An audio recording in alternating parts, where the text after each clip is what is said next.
प्यारे बच्चों, पिछली वीडियो में हमने organic acids and mineral acids के बारे में सीखा था और ये जाना था कि जो acid plant materials and animal की बॉडी में प्रेजेंट होते हैं उन एसिड्स को कहते हैं ऑर्गेनिक एसिड्स, और जो एसिड अर्थ के मिनरल्स से बनाए जाते हैं उन एसिड्स को कहा था हमने मिनरल एसिड्स।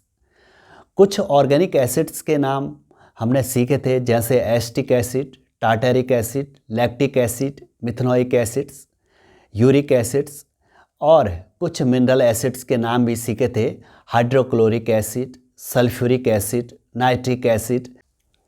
आज हमारे पास टॉपिक है strong acids and weak acids.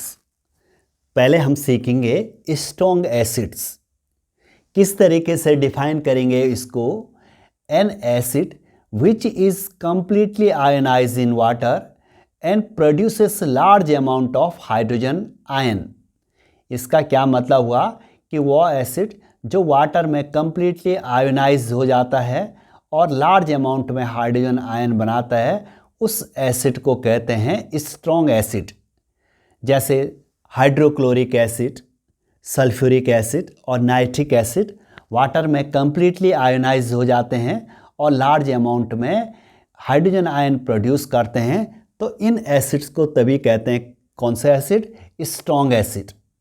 हमारे पास जो भी मिनरल एसिड्स हैं वो स्ट्रॉन्ग एसिड्स होते हैं और कुछ मिनरल एसिड वीक भी होते हैं। जैसे कार्बोनिक एसिड एक वीक एसिड है कि ये वाटर में कंप्लीटली आयोनाइज नहीं होता है और लार्ज अमाउंट में हाइड्रोजन आयन नहीं बनाता है। ये कार्बोनिक एसिड हमारे जैसे सोडा वाटर है उसमें यूज किया जाता है। सेकंड है हमारे पास weak acids. An acid which is partially ionized in water and produces less amount of hydrogen ion. ऐसा एसिड जो वाटर में कंप्लीटली आयोनाइज नहीं होता है और कम मात्रा में हाइड्रोजन आयन बनाता है, वह एसिड होता है वीक एसिड। जैसे हमने पिछली वीडियो में कहा था कि जो ऑर्गेनिक एसिड्स होते हैं वो वीक एसिड्स होते हैं। ऑर्गेनिक एसिड्स कौन कौन हैं? जैसे acetic acid, lactic acid, methanoic acid, tartaric acid. तभी ये जो वीक एसिड हैं ये एडिबल होते हैं, इनको खाया भी जाता है। एसिटिक एसिड विनेगर के फॉर्म में पिकल्स में यूज किया जाता है, या जो टोमेटो केचप होता है उनमें यूज किया जाता है।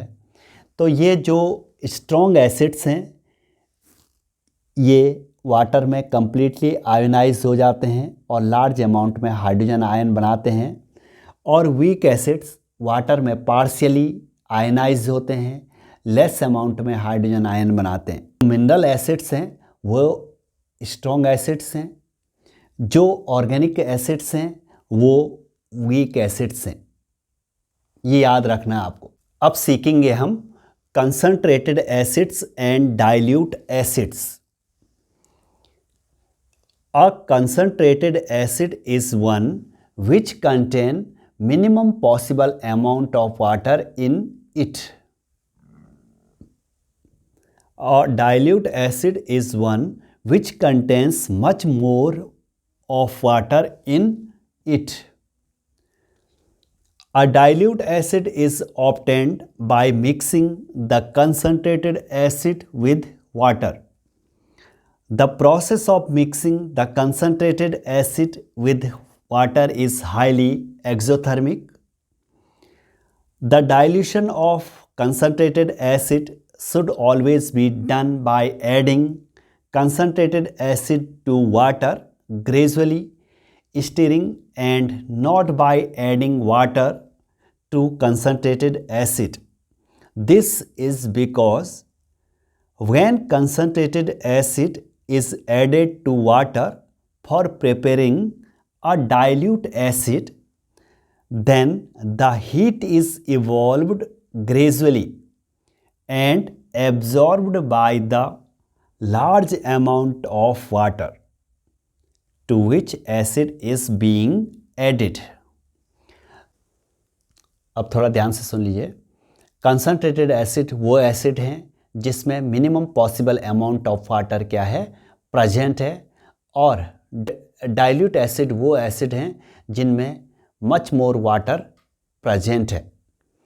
और कंसनट्रेटेड एसिड से डाइल्यूट एसिड कैसे बनाया जाता है, बाय मिक्सिंग वाटर, कि कंसनट्रेटेड एसिड और वाटर को मिक्स करके क्या बन जाएगा, डाइल्यूट एसिड।